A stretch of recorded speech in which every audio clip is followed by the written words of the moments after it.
தமிழகத்தை பொறுத்தவரை இனி வருகிற நாட்களில் கனமழையானது தீவிரமடைய வாய்ப்புள்ளது.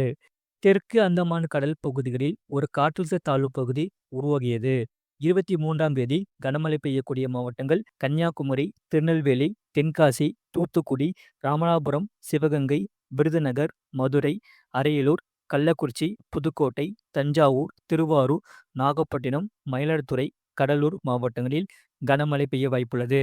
24ஆம் தேதி கனமழை பெய்யக்கூடிய மாவட்டங்கள் கன்னியாகுமரி, தூத்துக்குடி, திருநெல்வேலி, தென்காசி, ராமநாதபுரம், விருதுநகர், புதுக்கோட்டை, தஞ்சாவூர், திருவாரூர், நாகப்பட்டினம், மயிலாடுதுறை மாவட்டங்களில் ஓரிரு இடங்களிலும் காரைக்கால் பகுதிகளிலும் கனமழை பெய்ய வாய்ப்புள்ளது. 25ஆம் தேதி கனமழை பெய்யக்கூடிய மாவட்டங்கள் கன்னியாகுமரி, தூத்துக்குடி, திருநெல்வேலி மற்றும் ராமநாதபுரம் மாவட்டங்களில் ஓரிரு இடங்களிலும் இந்த காரைக்கால் பகுதிகளிலும் கனமழை பெய்ய வாய்ப்புள்ளது. சென்னையை பொறுத்தவரை வானம் ஓரளவு மேகமூட்டம் காணப்படும். நகரின் ஒரு சில பகுதிகளில் இடி மின்னலுடன் கூடிய லேசான மழை முதல் மிதமான மழை பெய்யக்கூடும். முழு வீடியோ லிங்க் கீழே இருக்கு. அதை கிளிக் பண்ணி பாருங்க.